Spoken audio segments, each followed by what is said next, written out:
Hello, everyone. Asama Morningstar here, and I have with me Nicole, and we are going to talk about our experience with the Fountain of Life, particularly the 9 Moon Apprenticeship that that has been happening every year now for what is it, 6 or 7 years?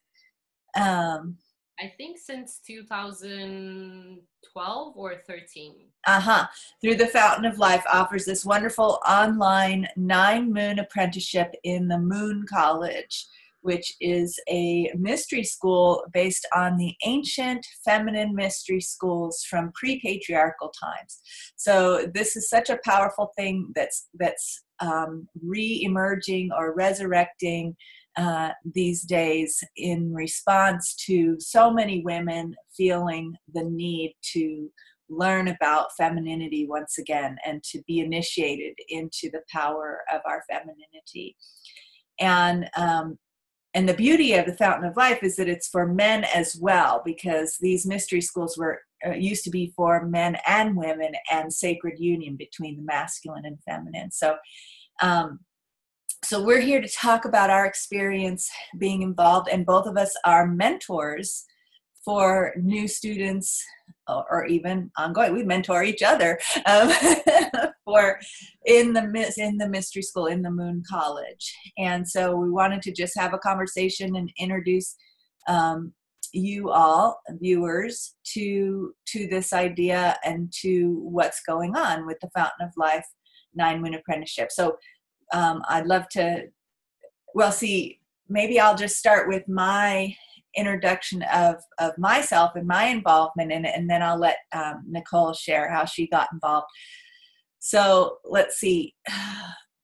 In 2016, I started getting a strong calling to deepen my exploration of womb awakening, and I even had those words, and I had been doing a lot of work with my feminine awareness, and I had received some trainings and doing a lot of my own solitary work with it. But I was working at a place at that time that I feel like I was soaking in at the hot springs where I was working in the womb of Earth. Okay, in the womb juices of Earth, the hot springs where around where I live and where I work, I feel like they're the womb juices of Earth, this hot water coming up from the center of the Earth. And so I was at a particularly potent place of that. You know, sometimes our womb juices are very strong. I don't know if you've had that experience, but I certainly have. And this place has very strong earth juices, and I was soaking in them and getting very strong messages about my womb and from my womb. And at a certain point, my womb said to me, I can give you all the energy that you need. I was struggling with some health issues at that time with my energy levels and some physical issues, some low back pain that would sort of incapacitate me from time to time. And my womb was saying, look, tap into, connect with the womb, and that would be the answer to these issues. And so I started to do that and did my own meditation, started reading some books, deepening my practice with that.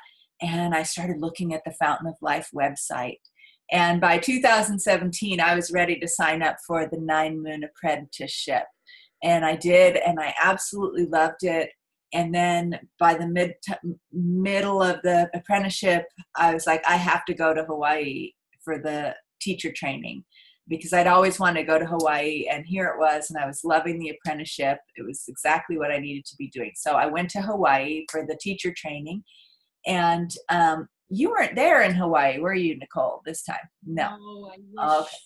Yeah. No, It was powerful. And it was also going to be the last one that Azra and Seren, the founders of the Fountain of Life, were going to be teaching for a while. So it was in Hawaii. Everything was lined up, right? The stars were in the right place. The moon was in the right place. The sun was going. So I went to Hawaii, and you know, the way that the Fountain of Life organization initiates new members to become mentors and partners, business partners, is very collaborative and very cooperative. And I love that. I love coming together and collaborating.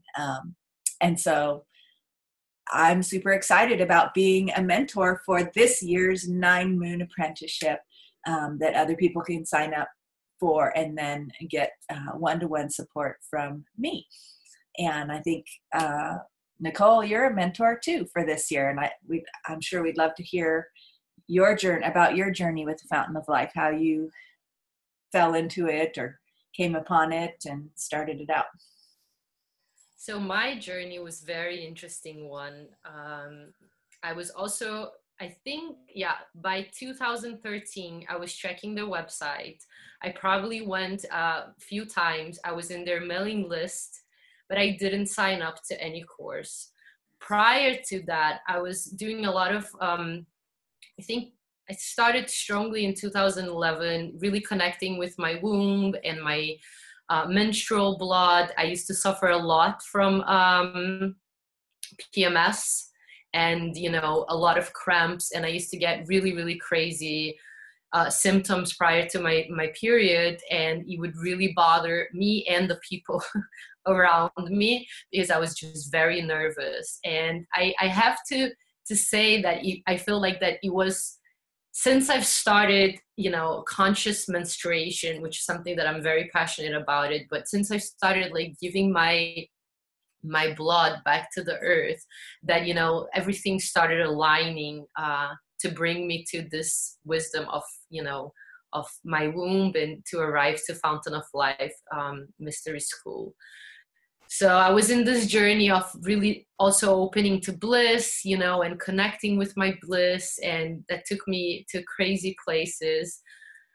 So fast forward to 2014, I went to India, had like also, you know, a lot of feminine initiations there just by connecting with the women there in a very subtle way. You know, I felt like that their groundness, you know, and the way that they were the Indian women, you know, the ones that I interacted with, that was like initiation for me. And then I came back to New York, and, you know, also, you know, the moon, the stars, and the sun, you know, were all aligned. And a friend of mine met a woman who knew another woman, and this woman that my friend met, he introduced me to her. And I just want to say, because I found it so interesting, and I feel like that's what this, you know, the feminine wisdom and the feminine mysteries is about. And, you know, we have to be aware of this thing. So this woman that my friend met and introduced me to her, the day I met her, she was wearing Isis earring, you know, so, you know, like the wings, you know. And immediately, like, we met like super informally in the bank in my neighborhood in New York. And, you know, as I'm shaking her hand, I'm like, look at the, you know, I saw those earrings. I'm like, okay. This woman knew that I was working with, you know, coaching, transformational coaching. So she connected me with another woman. She gave me her business card. So I checked her website, and I really didn't really feel that connection with this woman. But I found another woman in her website, which was Marianne. That ended up being my mentor, my first mentor with when I started journeying with Fountain of Life. So I got Marianne phone number, and I called her, and she was super open. You know, she spent maybe 30 to 40 minutes of her time speaking with me on the phone, and she was not trying to sell anything to me or a session or anything. And we just connect. And then she invited me to some drum circles, you know, in Central Park in New York. And we met in person. And I think it was in this time frame that my dear dog died in a very tragic way. And after 2 months, I decided to just, you know, sublease my apartment in New York and come to Italy, to Rome, where my mother lives, because I kind of like needed love and affection, after that tragic death of my dog, which was my family and my everything in New York, and my companion. I like to think that my dog was my Anubis, the Anubis. And in the meantime, I was still in contact with Marianne, who actually told me about a course that was starting with Fountain of Life, the 40 Days Womb Awakening. So that was my first experience with Fountain of Life, which was just out of this world. I just want to share because I feel like it's really important for people to know. At the time, I was not working, and I invested in the money for, I had money saved, of course, but I was not working.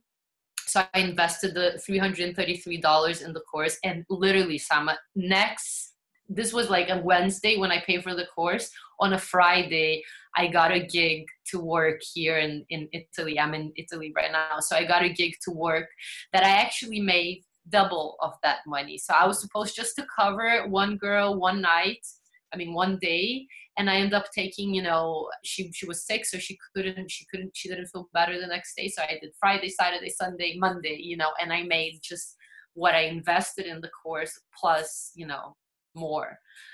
And it was just, it just opened me in such a way, that it's hard to put in words. And so just to make it short, during this first experience with Fountain of Life, there was a meditation that we were guided to meet Ma'at, and the goddess, who waits the heart. So if your heart is as light as a feather, you can actually enter the spiritual world, I think, something like that.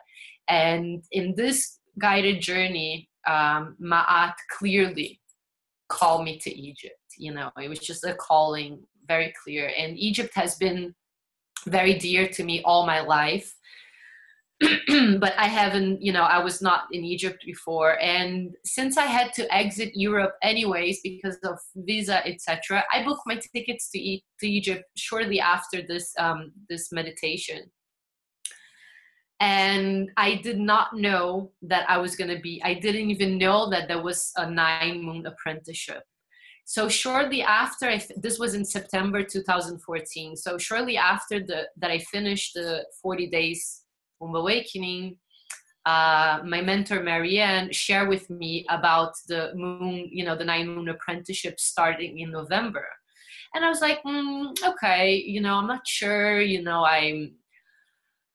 it's much bigger investment, I have to think about it. And another thing that I want to share also is that one thing that my mentor shared with me back then, and I would like for us to share that with anyone, is that when I told her before I started the first course, it's, I'm not sure if I should take it. And she just told me, ask your womb. Just put your hands in your womb and ask your womb. And I did. And the message was just clear, yes. Just like the message that I got to go to Egypt, which I didn't for a second, thought, how am I going to go alone? I don't know any people. Is it safe? I didn't think, because it was just clear, and it was just such a deep trusting. And I feel like this is what Womb Awakening brings to us, it connects us with really our core, our inner center, this space where we can, trust and excuse me, be guided, to the places that we need to go, and just really trust and feel that life support us, that we are supported. So just to close it up, and so, yeah, I'm not sure if I'm going to join the 9-moon, it's a bigger commitment, it's longer, it's more expensive. But again, it was a clear yes from my womb, and it was really the missing keys that I've longed for all my life, literally, personally and also professionally, for my trainings as well. And without planning, I arrived in Egypt November 6th, when the first ceremony with the 9-moon apprenticeship started. Wow. I have to say that the whole course was alive. I was living the course. Like, the elements of the course was appearing to me, you know, like, well, how can I say that? Not they were appearing to me, but like some of the archetypes that we were working with, I was like living that, you know, the trickster, Pan, you know, like I was like, I like to think that I can write a book one day just about this experience, because it was just truly beyond words, you know, and magical. So yeah, it was amazing. So that's how I arrived into Fountain of Life, and I've been journeying with Fountain of. I've done 2 times the 9 Moon apprenticeship, but you know, I often do some practices of from the 9 Moon program, and just yeah,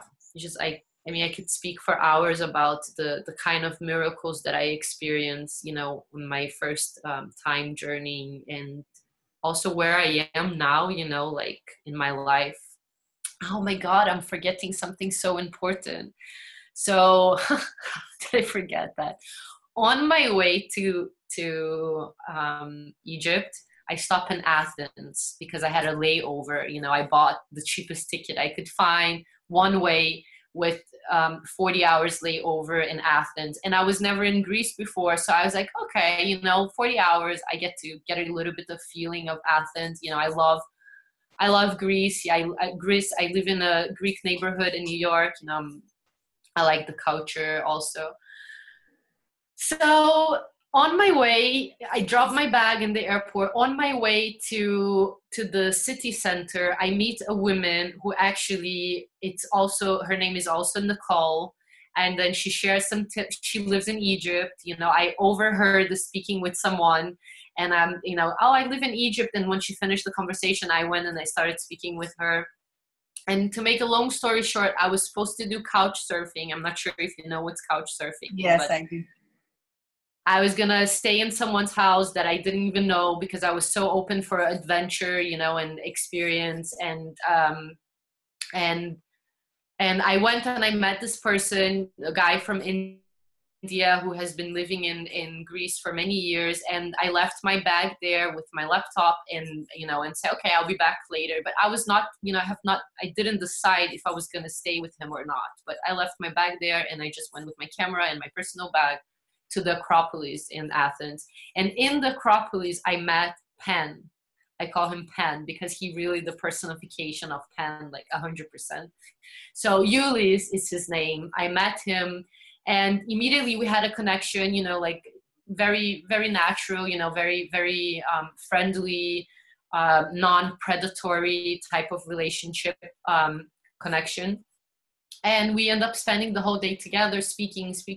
And then Ulis asked me, Ulis had just come from Rome. You know, me, I also came from Rome. He came to Rome, to Athens, for a 2 days vacation to think about his life. And I like to say that Ulis came to Athens to meet me, you know, and that's another conversation. And so he asked me, where are you staying, you know, in Athens? And I said, oh, I think I'm gonna couch surf in this guy's house. And Ulis said, no, you can't, you know, come on, you can find a hostel for like 15 euros. I can help you. So he started looking on his phone, and he found one hostel, Zeus, how do you say in English? Zeus hostel. And we went there to check because he was in the center. So we went there to check in person to make sure that they had female dorms. And they had, and it was only 15 euros. So, okay, I'm going to stay here.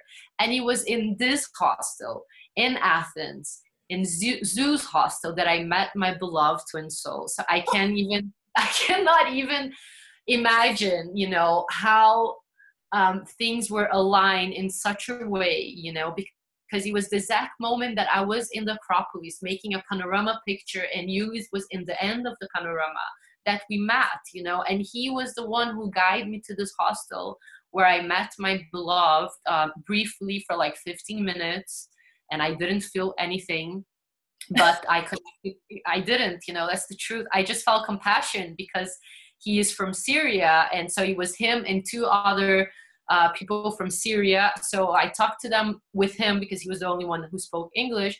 So we connect a little bit, and I said, okay, you know, can I get your Facebook? And I took the Facebook of each one, and I gave each one a hug. And bye, you know, let's see each other another time, because I went out again from the hostel. And he was worried about me because I said I was my beloved, the Syrian guy, because I said I was going to Egypt, and at the time I was wearing like a Star of David, you know, and or a star tetrahedron, and he was like, "You shouldn't wear that in Egypt. It's dangerous," you know. Meanwhile, the other girl, the Syrian girl, she's telling him like, "Don't trust her. She's Jewish. Don't trust her." But we ended up sleeping in the same room, me and this girl, and we developed, you know, she didn't really speak much English, but we developed like a nice connection.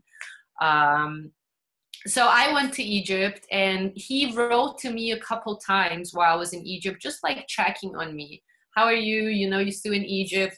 But I was in such a deep and profound healing journey, and especially healing all this deep wounds with the masculine, you know, and healing my previous relationship, that I couldn't see my beloved. Like, you know, he was not visible to me as a beloved, you know.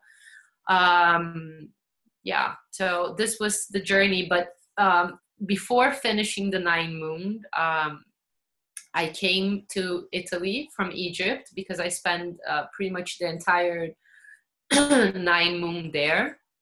But I came to Italy to help my mother with something, and that's when I started to have more of a communication with my beloved. And he was in a very difficult place at the time, you know, situation as a refugee. And I started helping him and kind of coaching him to open for love. And he, you know, and then I just had a beautiful experience, energetical experience in this room that I'm speaking right now, that made me realize that he was my twin soul. Wow. And then I went to meet him in Eisenstadt in Austria, where he was living, actually where we lived at the time. I mean, now, but that's where he was at the time. And yeah, and he was just really, yeah, very, very, very interesting. So my experience with Fountain of Life, and I don't like to say that this is the best apprenticeship, or this is the best school that it's out there, because I feel that there's many, many ways, you know, to transform and to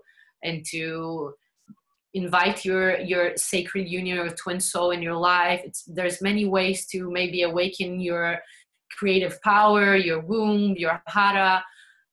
So I don't like to say this is the best way, but for me, this is the best way. You know, this just the whole structure, like you mentioned before, the whole structure of the school, you know, and it's based on sacred union and you know, everything that they live for, you know, the founders. It's just, for me, it's just a journey that will really take you to beautiful places within yourself, and possibly also in the planet Earth too. You know? Just like from my it's, you know, I could listen to your magical stories of travel forever, Nicole, because they're really inspiring me. I've been very sort of rooted in California for quite a long time, you know, as the place that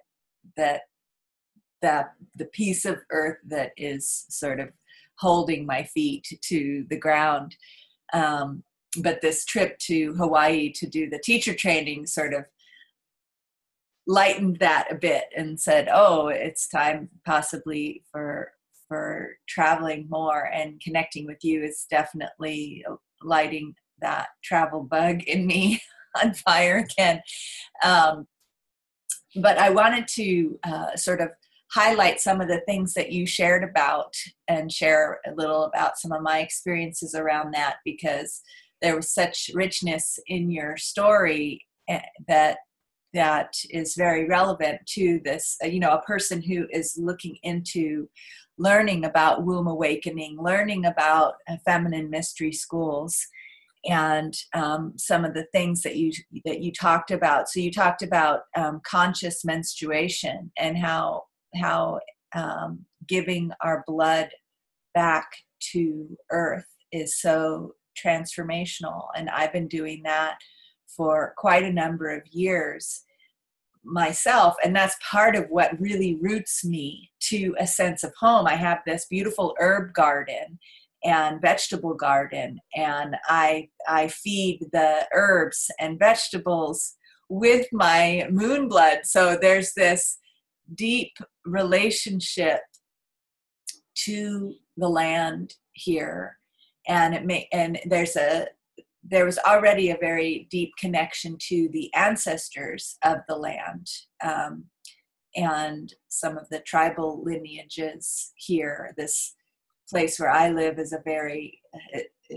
an ancient sacred site and meeting place for Native American tribes that used to come and meet here, and have the mountain nearby is where vision quests would take place. It's a sacred mountain where the vision quest, where it's easy to connect with the spirit world. And of course, the hot springs that I live nearby was a sacred healing site. And there's, ancient traditions of shamans, healing shamans being nearby to support pilgrims that came for healing in the waters. And so I feel deeply connected to the land here, and to the waters here, and to the mountain here. And that ceremony of every month, giving my blood back to the earth and having a relationship with the plants that are being nourished with my blood. And so that makes the experiences and some of the practices that we do in the Moon College, like womb steaming, for example. I have made my own womb steaming herbal mixtures with the plants from the garden that have been nourished by my moon blood. So there's this powerful connection to the plants on a physical level, in that they're receiving this information about my body and what healing I might need by receiving my blood every month. And actually I also feed them the water from the washing machine, so they're getting bits of my cells and from my bed sheets, and from my clothing, and from my towels from the shower. And so there's this very visceral relationship, and particularly with the moon blood, because it's so rich with nutrients and information about us. And then there's this spiritual connection too, of this agreement, this relationship between earth that happens when a woman gives her blood to earth. There's a deep relationship with earth that starts to happen, where then earth is just giving back more and more than I ever knew was possible. And now it's just connecting to earth anywhere I am. I can be in the airport with a hard cement floor that's miles deep, and it doesn't matter, because earth is right there, and I can connect with earth. Now, of course, that's nurtured by my forays to the creek barefoot, like that, because I have those experiences regularly. But just having that connection with earth is, I feel, something that so many people, so many women particularly, and men too, really long for, especially if we're born and raised in cities with so much cement and so much control over the wildness of earth, and so many limitations on our connection to earth. And so this the sacred menstruation of giving back to earth is healing that rift between us and the planet. And it's so essential for, I feel, our survival and thrival as a species, to reclaim that and to nourish that connection with earth, given what's going on, given the nature of the relationship currently between our species as a whole and the planet. So this, I feel, totally devoted to, in fact, so much so that even if I'm away from home when I'm menstruating and I'm using, I'm not free bleeding and walking in the garden and just letting it all drip, right?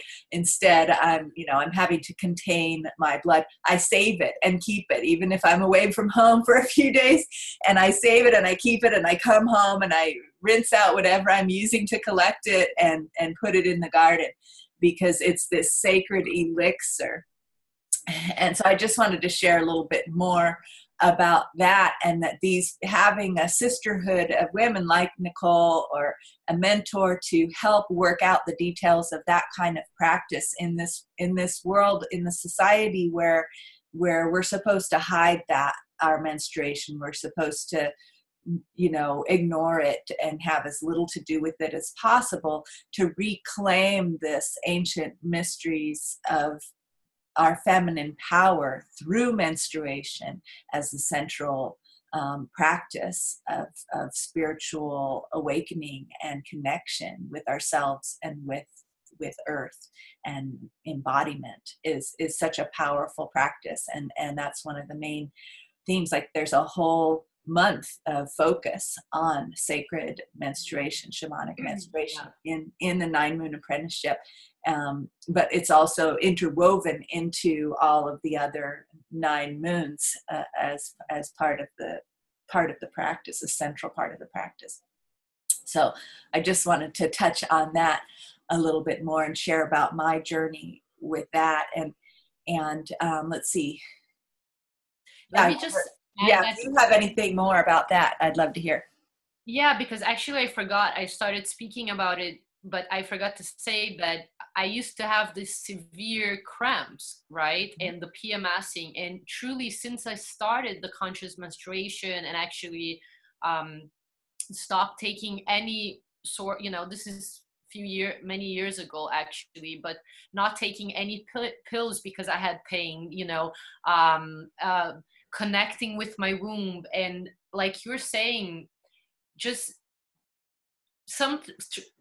not sometimes, the pain that we have from cramps, with exception that maybe you have like cysts or really a physical problem, is your womb saying, hey, can you say hello, can you acknowledge, can you honor me, can you connect with me?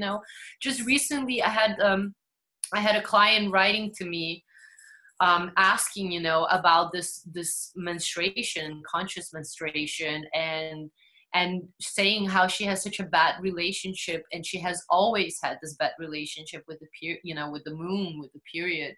And this is, many of us had that. I remember, like getting my period and saying, I got my moon, and it meant that I would have cramps. I mean, forget about the pre-menstrual symptoms, and like just say, I'm in my moon right now, today, and she arrived today, and I feel a blessing when she comes, and I have zero pain. From like when I was a teenager, I used to almost faint from pain, like it was just really intense.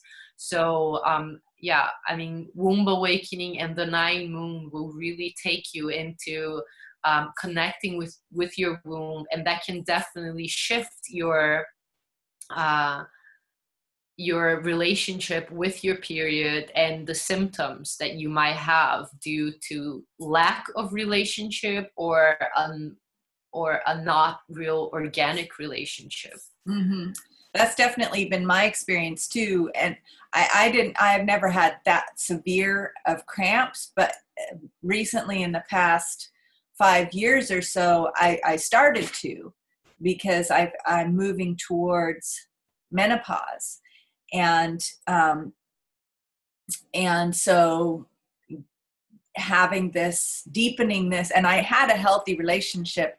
I'd worked on that for many years on my own without, I took a weekend course of moon mysteries, over 20 years ago, and worked on it, what I learned there on my own. But then as menopause, perimenopause began, and there were things that, I knew that from that early course that I took, that menopausal symptoms are often the truth of the things that we need and the callings that have been unresponded to, from our womb, from our purpose in life and our deep truth that we haven't attended to, that we haven't listened to, right? Things that we need to say, things that come up during PMS, for example,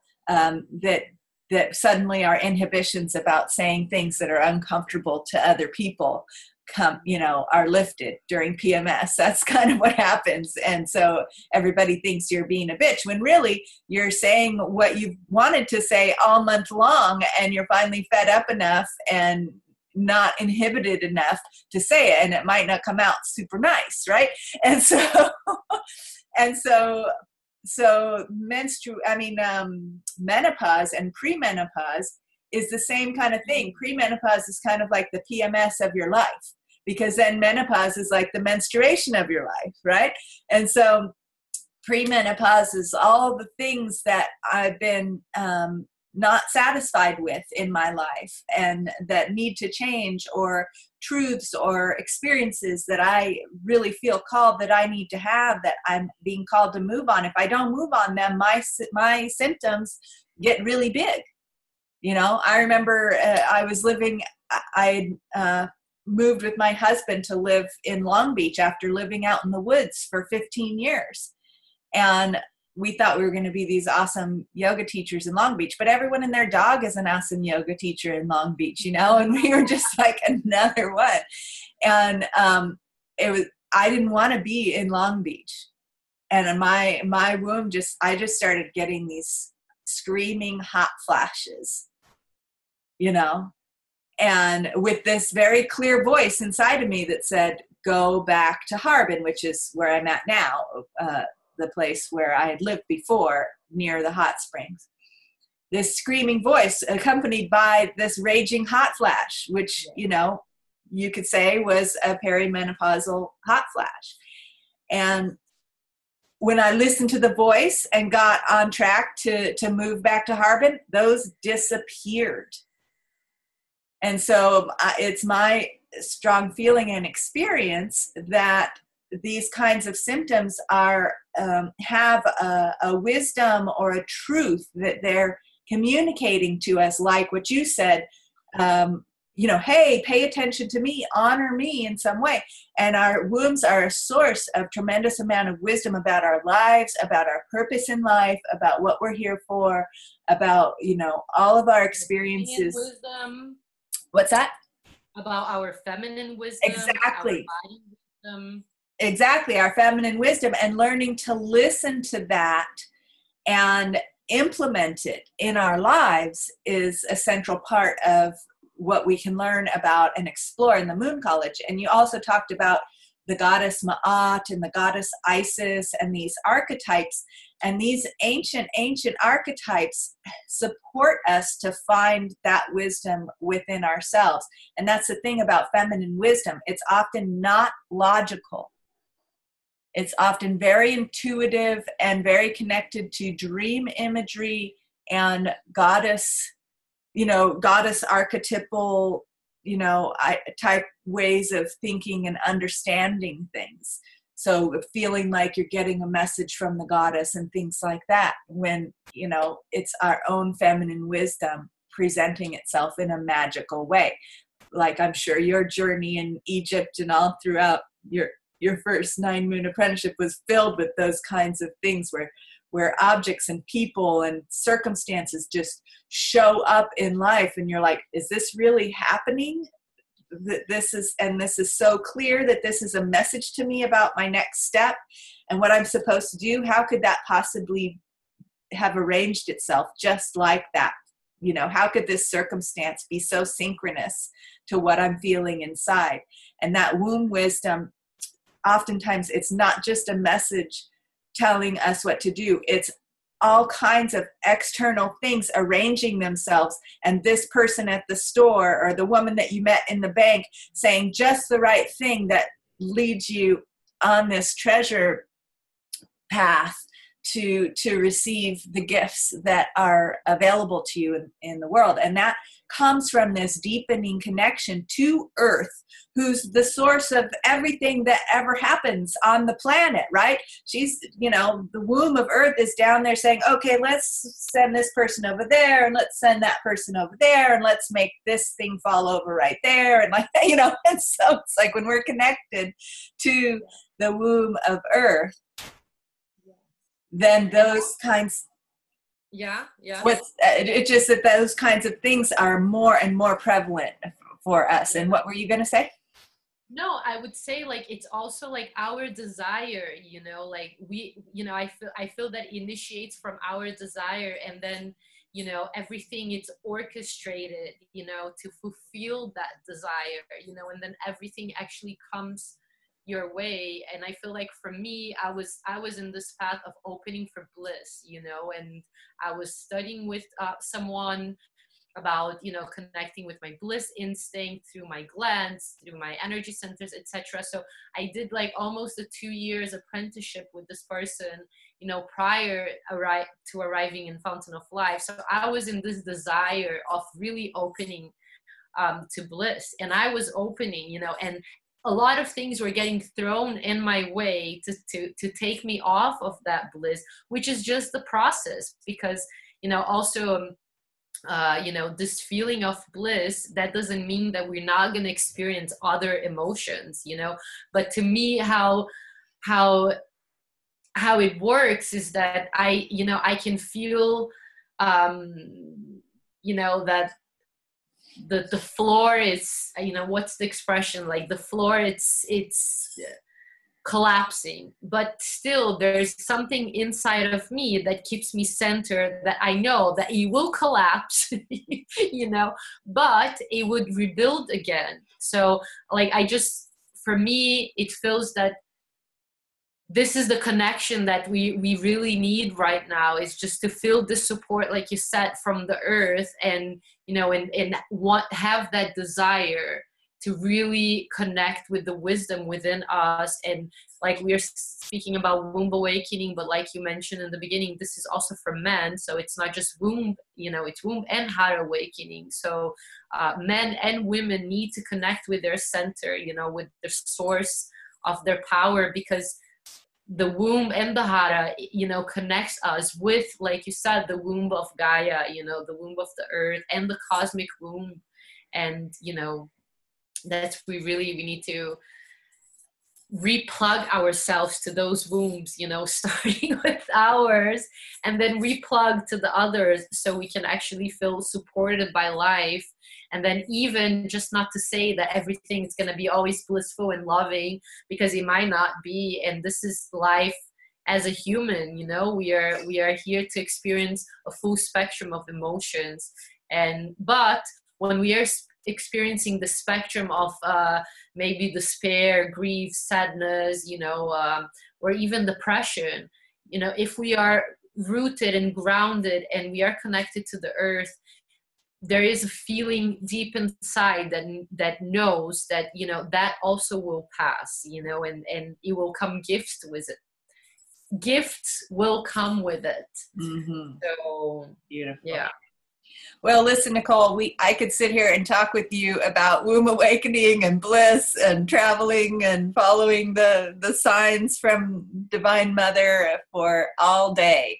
But just to keep this as a taste and an introduction for our viewers about the Fountain of Life 9-Moon Apprenticeship, we should probably wrap it up a little bit and just say that both Nicole and I are available to for womb awakening mentoring, either through the Fountain of Life, any of the courses there, particularly the 9-moon apprenticeship that is starting now. And so wherever you see this video, either Nicole or I will post in the comments below the link to check that out on the Fountain of Life website.